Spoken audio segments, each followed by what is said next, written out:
Welcome back to The Explainer. Today, we're diving into a seriously action-packed narrative from the Śrīmad Bhagavatam. We're unpacking Canto 4, Chapter 19, The Heavenly Heist. And trust me, it completely lives up to the name. We're looking at an absolute epic showdown here. On one side, we have the ultimate earthly sovereign, King Prithu, and on the other, the king of heaven himself, Lord Indra. It's a clash of titans, so let's just jump right in. So what exactly happens when an earthly king achieves such absolute perfection that it actually threatens the king of heaven? Well, to really get this conflict, you have to understand the tension brewing in the background. You know Lord Indra's famous title, right? Sacrificial? It literally translates to the performer of 100 sacrifices. That title is his whole claim to fame. It's the very thing that secures his throne up in the heavens. But meanwhile, down on earth, in the region of Brahmavarta, King Prithu is initiating his very own 100th horse sacrifice. So you can see the problem here. Prithu's earthly ambition is directly threatening Indra's heavenly monopoly. It's creating this massive wave of insecurity for Indra. And to make matters worse for the King of Heaven, Prithu's event isn't just your standard ritual gathering.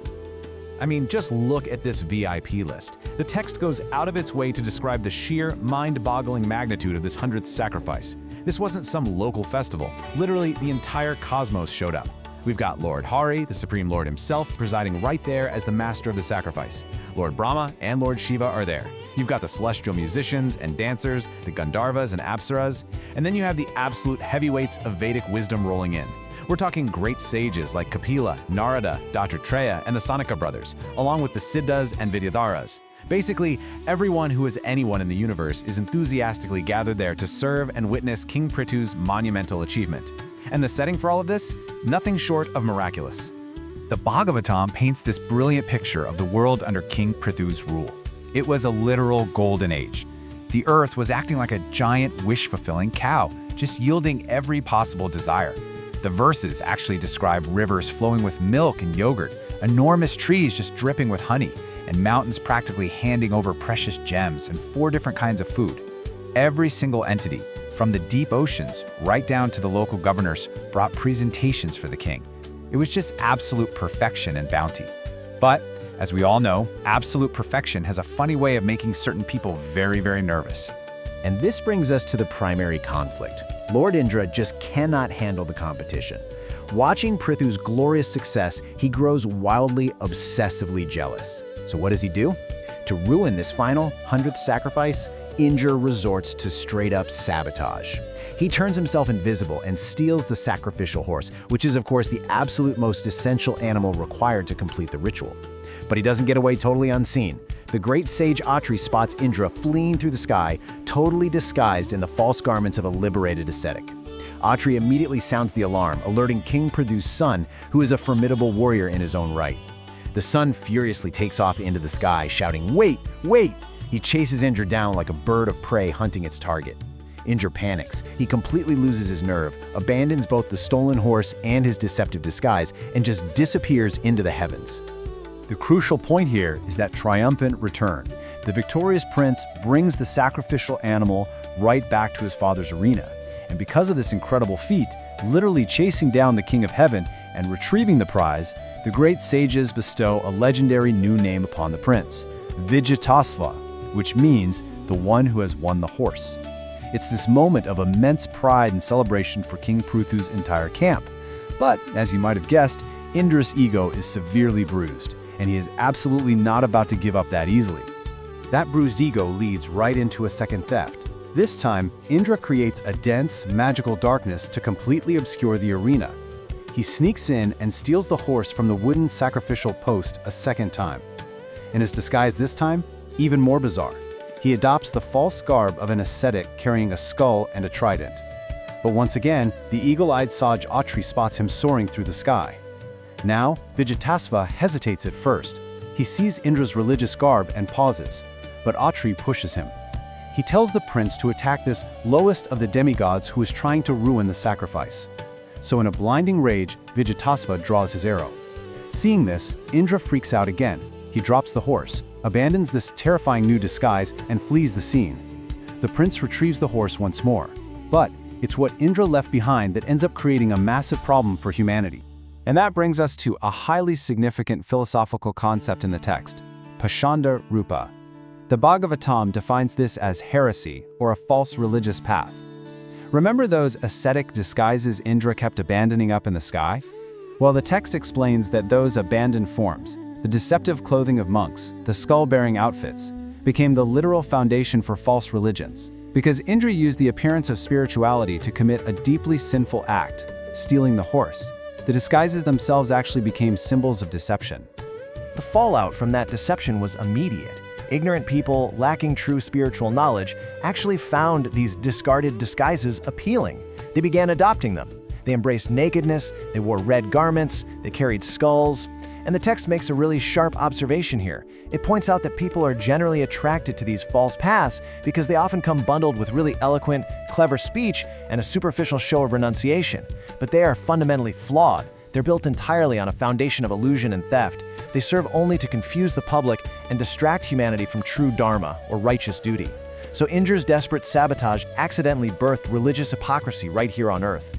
Now you can imagine how King Prithu feels at this point, realizing that Indra has repeatedly tried to ruin the sacrifice, and on top of that introduced heresy into the world. Prithu snaps, and we see two very different but equally terrifying forms of retaliation emerge. King Prithu, who possesses just immense physical power, grabs his bow and arrow. He is ready to personally shoot Indra out of the sky in a blinding rage. But the priests officiating the sacrifice, they stop him. They essentially tell the king, "Put your physical weapons away, we have something way worse." The priests plan to use their mystical mantras to forcefully summon Indra, strip him of all his power, and cast him directly into the sacrificial fire. So yeah, the situation has rapidly escalated from a stolen horse to an all-out cosmic execution. Just as these furious priests are literally holding their ladles ready to pour the oblations that will destroy the King of Heaven, Lord Brahma himself abruptly intervenes. The creator of the universe drops in with a massive reality check. He stops the priest cold and delivers this exact message. Do not kill Indra, for he is a demigod and an integral part of the Supreme Lord's body. Brahma has to remind them that the very demigods they are trying to honor with this massive sacrifice are ultimately parts of the exact same supreme entity. Destroying Indra to complete a sacrifice meant to honor the Supreme, it's entirely contradictory. It is cosmically forbidden. But you see, Brahma's intervention isn't just about saving Indra's life. He's looking at the big picture. He turns to King Prithu and basically asks him to look at the collateral damage. He points out that pushing forward with this 100th sacrifice, it's no longer an act of piety. It has become a straight-up catalyst for chaos. Indra's desperate attempts to stop it have already introduced the Pashanda, these deceptive false religions, into human society. Brahma argues that the longer Prithu stubbornly clings to completing this final sacrifice, the more illusions and heresies Indra is going to create just to stop him. Prithu's pursuit of personal glory is now actively harming global dharma. Which brings us to arguably one of the most powerful teachings in the entire chapter. Lord Brahma appeals directly to Prithu's wisdom.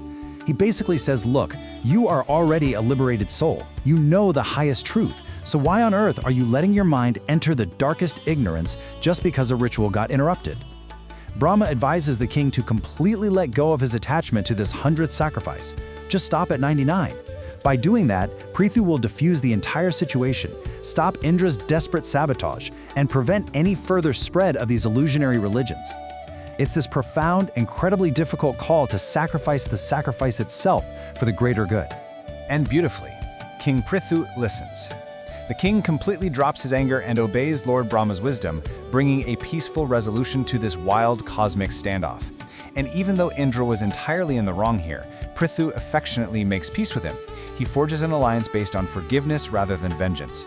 Having stopped at 99 sacrifices, the king takes his final ceremonial bath, successfully concluding the event anyway.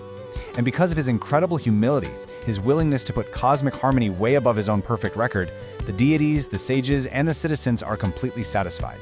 They shower Prithu with immense blessings, proving that his true greatness wasn't actually in hitting the number 100. It was in his wisdom, his restraint, and his self-control. Which leaves us with this final, incredibly relevant question to think about. King Prithu had every right to complete his sacrifice. He absolutely had the power to destroy his rival, but he chose to sacrifice his own ultimate goal, his own ego, to maintain global harmony and prevent the spread of deception. He stopped at 99 so the rest of the world could thrive. It really forces us to ask ourselves in our own highly driven lives, when is stepping back actually our greatest victory? Because sometimes the most powerful thing we can do isn't to push forward and win at all costs. It's to recognize when our ambition is creating chaos and have the wisdom to simply let it go. Thank you so much for joining me for this explainer. Keep learning, keep questioning, and we'll see you next time.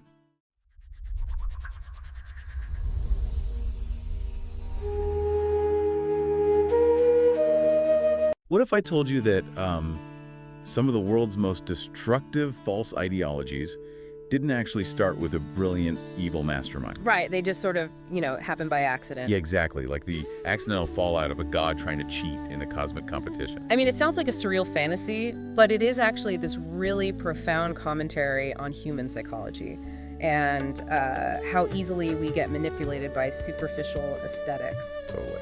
So for you listening, today we are taking a deep dive into an ancient and honestly incredibly dense Sanskrit text from the Śrīmad Bhagavatam. Specifically, Canto 4, Chapter 19. Right, and the Srimad Bhagavatam isn't just some collection of old stories.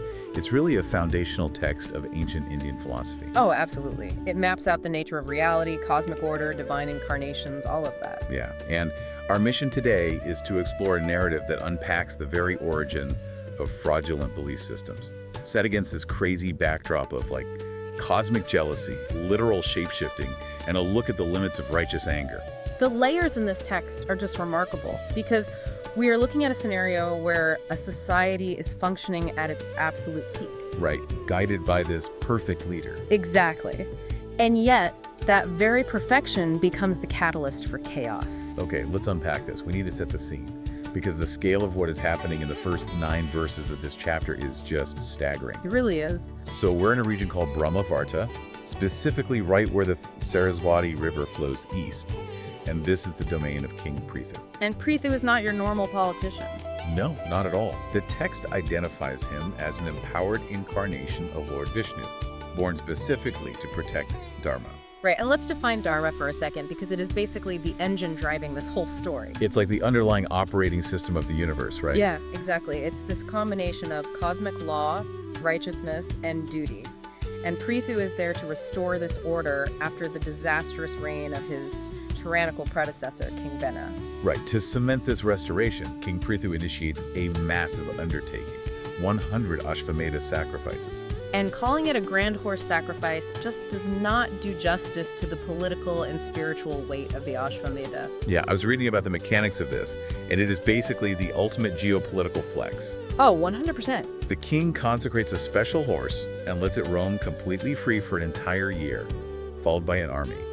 And any territory that horse wanders into, the king claims as his own. Right, and if a rival ruler stops the horse, it means instant war.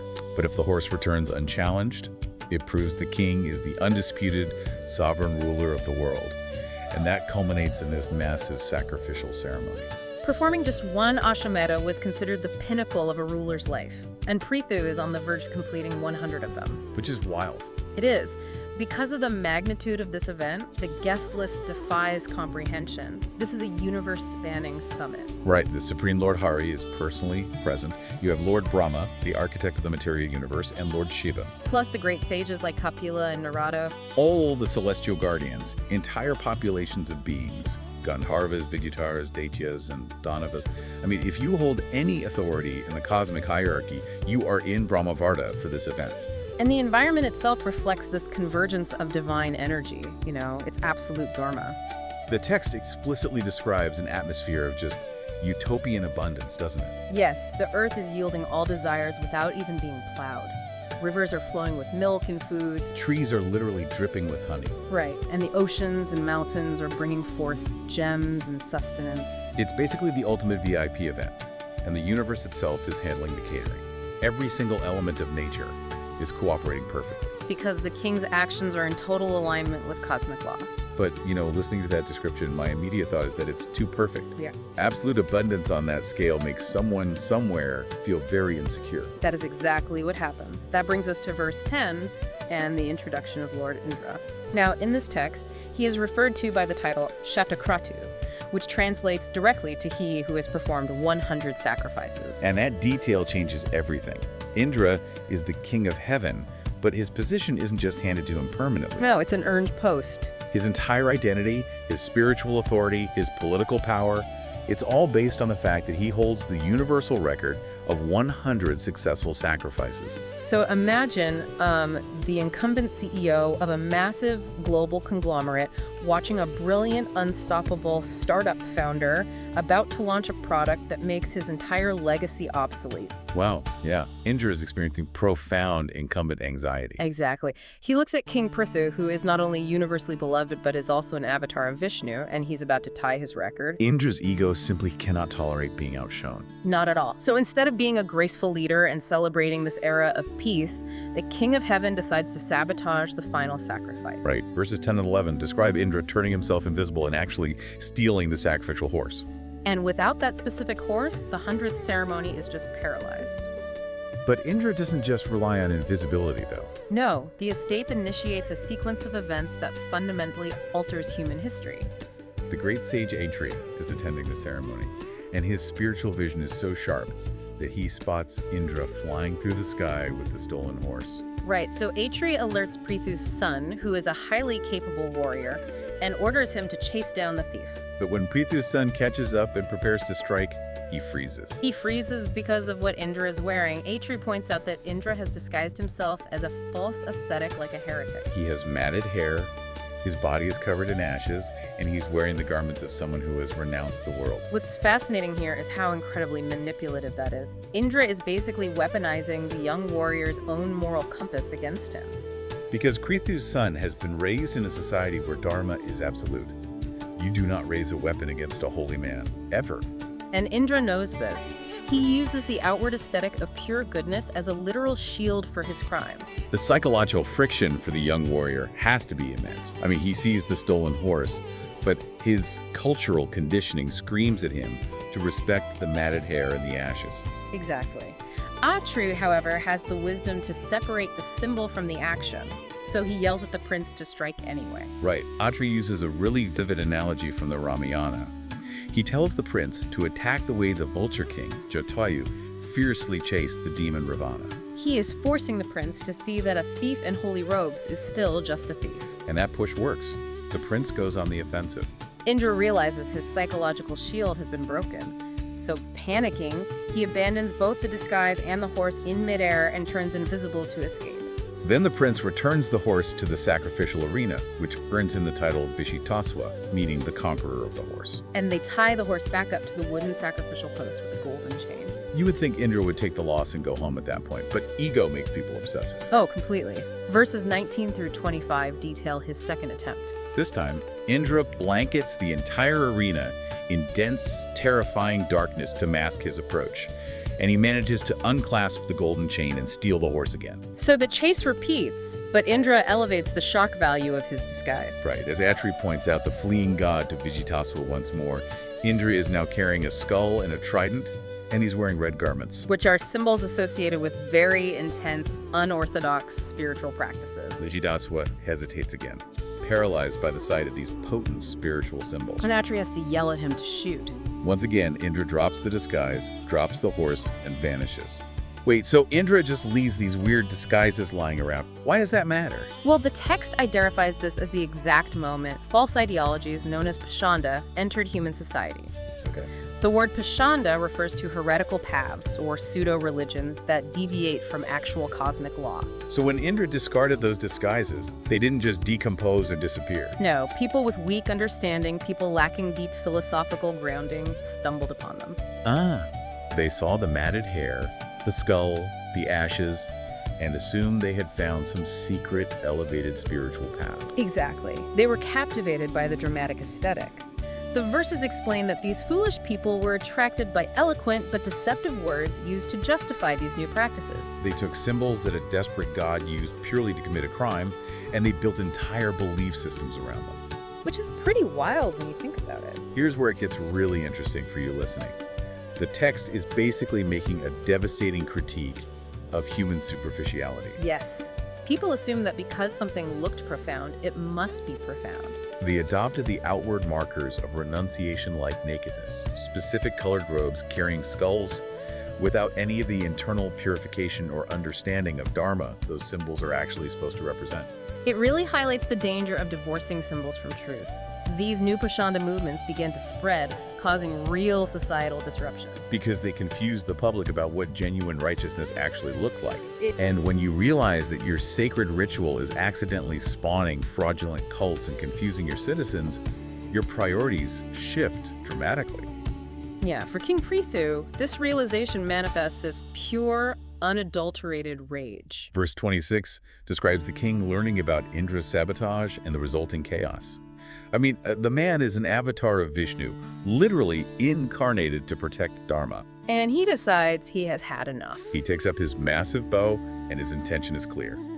He is going to execute the king of heaven. The protector of order is about to commit deicide to save his society. But before he can fire, the priests conducting the ceremony, the Ritviks, step in and physically stop him. And their reasoning is one of the most darkly funny bureaucratic moments I've ever read in an ancient text. They tell King Prithu, you cannot kill him. Not because they are defending Indra's character, but because the strict unbending rules of the Ashvamedha sacrifice dictate that absolutely no one except the designated sacrificial animal can be killed during the ceremony. Right. If the king kills someone in anger, even a thief, he breaks the rules of the ritual. The sacrifice would be ruined, and the king himself would incur massive spiritual debt. The ritualistic law is completely blind to context. A rule is a rule. It's a theological loophole. The priests are basically saying, Your Majesty, discharging your weapon violates protocol. However, we are just as furious as you are, so we will handle the assassination for you using ancient fire magic. It's a chilling alternative. The priests explain that they possess the specific acoustic formulas, the mantras, to forcefully summon Indra against his will. They intend to drag him through space and offer him directly into the sacrificial fire as an enemy oblation. Because in this framework, Sanskrit mantras aren't just prayers. They are acoustic technology. Right, if spoken with absolute precision by qualified priests, they actually manipulate physical reality. So the priests grab their ladles, they begin chanting the invocation with absolute fury, preparing to literally vaporize the King of Heaven into the fire. The tension is incredibly high. They are seconds away from pouring the oblations when Lord Brahma, the creator of the universe, suddenly manifests at the sacrificial arena and strictly forbids them from completing the mantra. Brahma just steps in front of a firing squad of magical priests.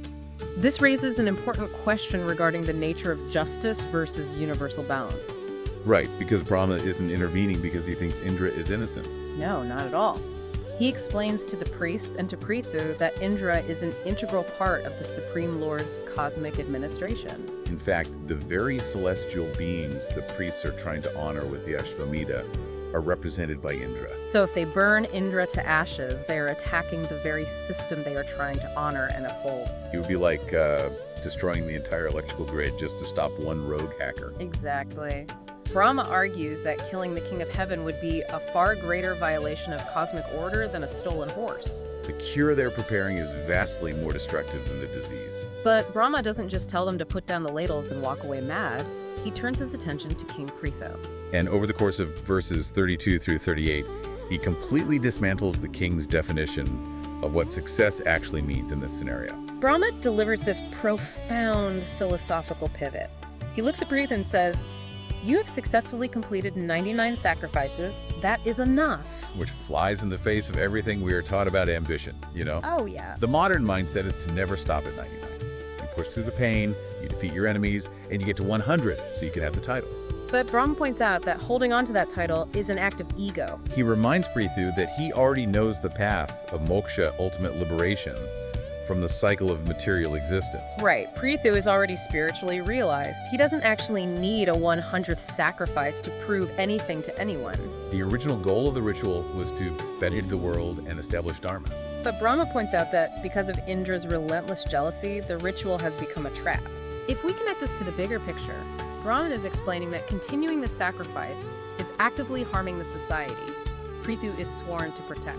Because by stubbornly trying to finish the ritual, Prithu is provoking Indra to create more and more of these false religions, these Pakhandas. And those are leading innocent people astray. Brahma basically tells him that holding on to this anger and this desire for vengeance against Indra will only lead to the darkness of ignorance. It will pull the king down into the very illusion, the Maya, that he is supposed to be fighting. Right. Brahma reminds him, you are an incarnation of Vishnu.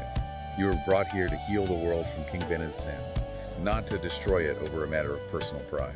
And the directive Brahma gives is entirely counterintuitive to a warrior king. He commands Prithu to destroy the illusion causing the sphere's heresy, not by fighting harder, but by simply letting the sacrifice go. He tells him to conclude the ceremony immediately and make peace. So what does this all mean?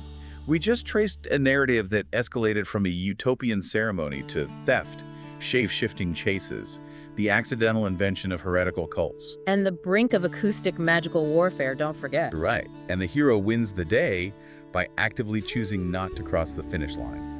The conclusion, which is detailed in verses 39 to 42, is really a masterclass in emotional intelligence. Prithu listens to Brahma, recognizing him as the teacher of the world. And he doesn't just begrudgingly stop the ritual, he completely lets go of his anger. The text specifically notes that Prithu shows genuine affection to make peace with Indra. The resentment is entirely dissolved. And the resulting harmony is immediate. Prithu takes his final ceremonial bath, known as the Avabhrita bath, marking the conclusion of the event. The gods, who were previously terrified of this escalating war, are deeply satisfied and grant the king massive boons. The Brahmanas give their heartfelt blessings. And that massive cosmic guest list, every single person leaves fully honored and satisfied with the gifts they received.